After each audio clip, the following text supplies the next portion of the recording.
Good morning, all. Today is the seventh session. That is topic message authentication codes. Here, this topic is very important topic in the cryptanalysis and cyber defense. Here, the aim of this session is demonstrate the message authentication codes and their algorithms. The instructional objective of this part is to introduce the basic concepts of MAC and also to provide the necessary theoretical background and demonstrates the MAC algorithms. Okay, and coming to the learning outcomes, at the end of this session, you should be able to illustrate message encryption and also demonstrate the HMAC algorithm, the algorithm, CMAC algorithm. Coming to the module description,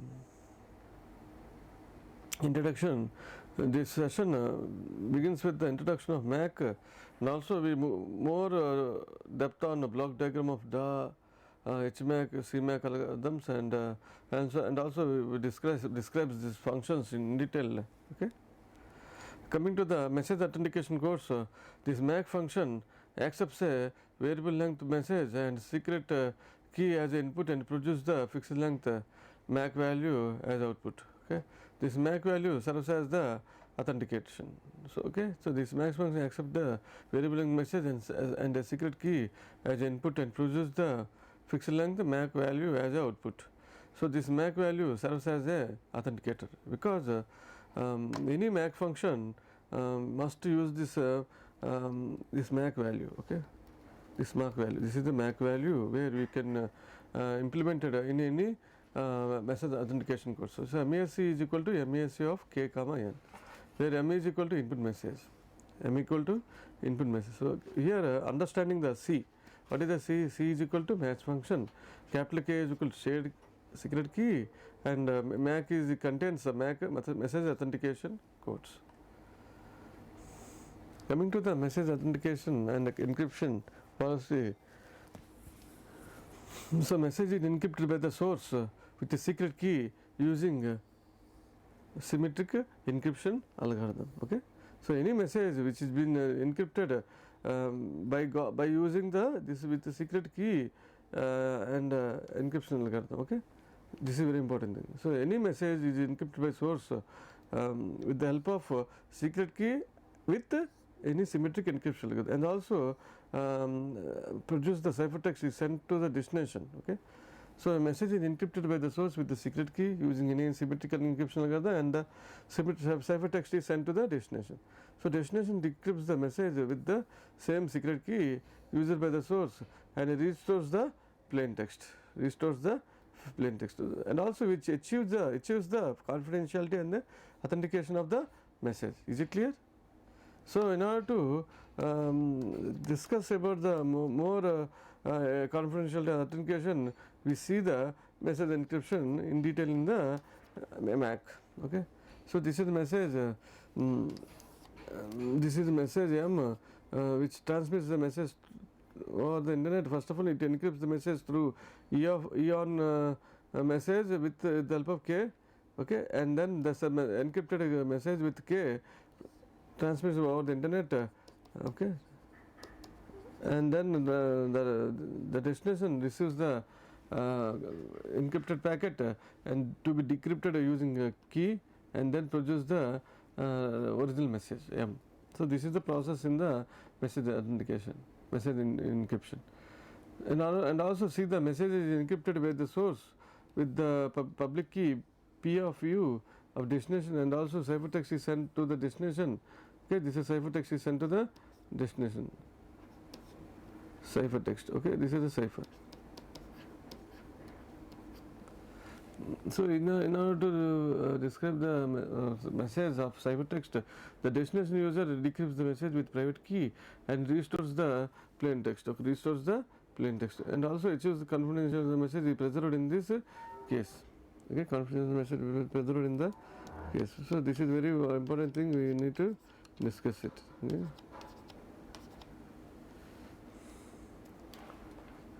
This is public key encryption achieves through confidentiality. Okay, achieves with the help of this function P of PU public key for the sake of confidentiality. Okay.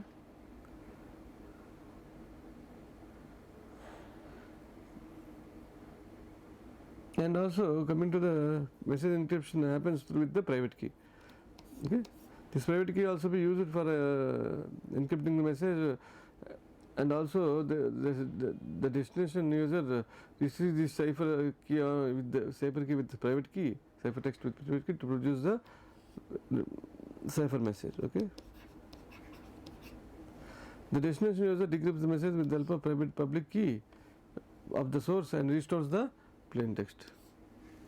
So this is the authentication process has been implemented, and also digital signatures on the message also preserved in this case.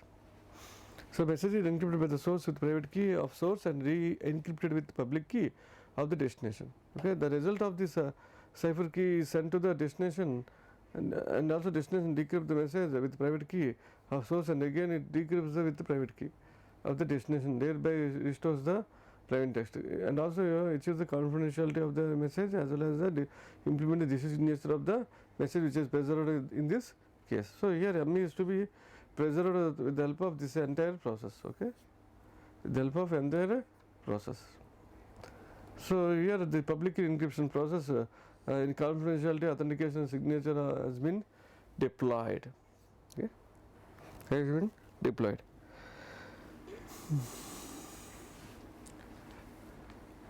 Message encryption.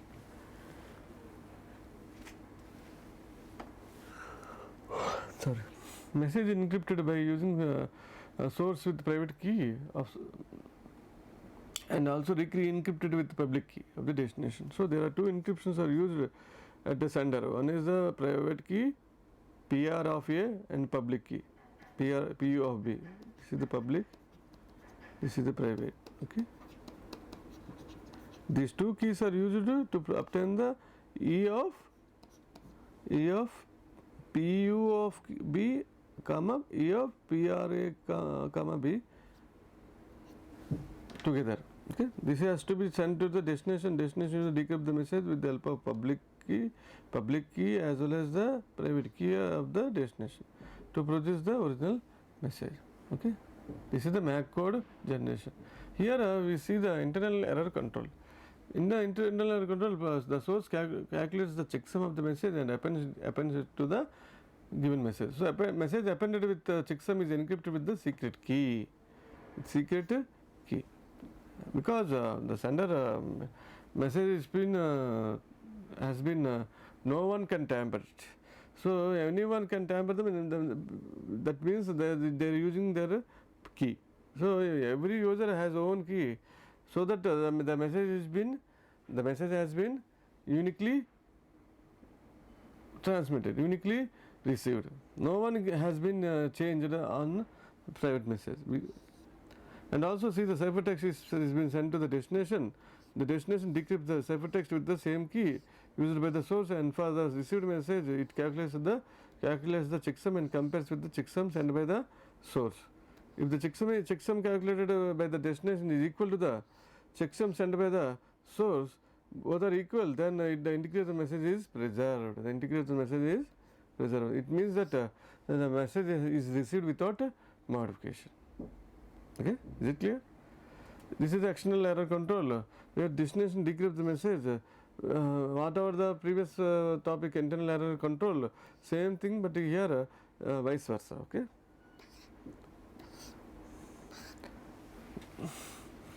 So destination decrypts the message, the same key used by the source, and restores the original message and calculates the checksum for the received message.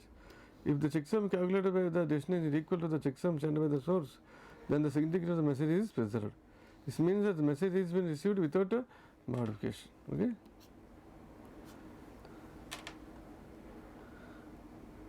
So basic uses of MAC.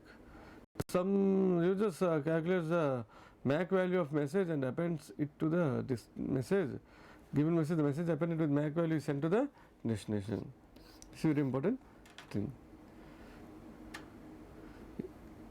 This is the various test cases which are used in message authentication course. This is HMAC. which may also be a hashed message authentication codes, where the K plus the key value is exclusive of the iPad produce the value which is to be applied on the given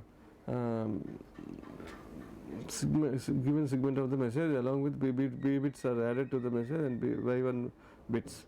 This has to be sent it to the next process called hash function applied on this given blocks of bits with the help of initial vector, and obtains the h of s with appended with m.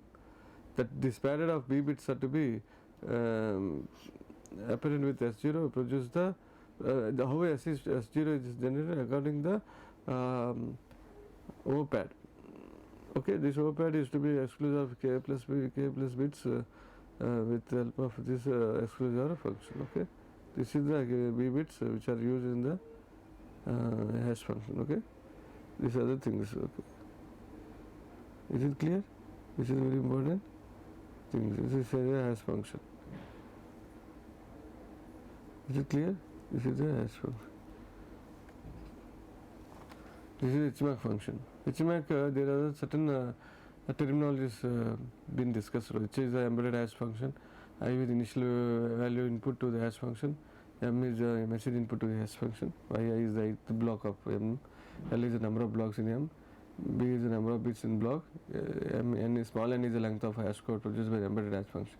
K is the secret key recommended length of greater than of n. So k plus is the k bits with zeros on left, so that the result is b bits in length. iPad is repeated by b by 8 times. OPAD is the output bits are represented in 5C in hexadecimal, repeated in b by 8 times. So this is HMAC bits. This is HMAC function. This is data authentication algorithm. This is the n time intervals.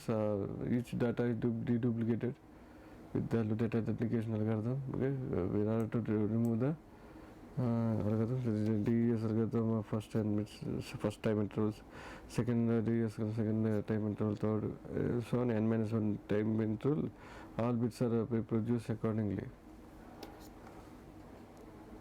This is data duplicate authentication algorithm. This is cipher based banks. This is identify what is the message authentication goes. What do you use a MAC for primarily? This is RS algorithm. Okay. So I got the technique for creating MAC, HMAC. What is the function following is true regarding MAC? It uses public key for encryption. These are the similar questions asked in examination. Compare and contrast SHA.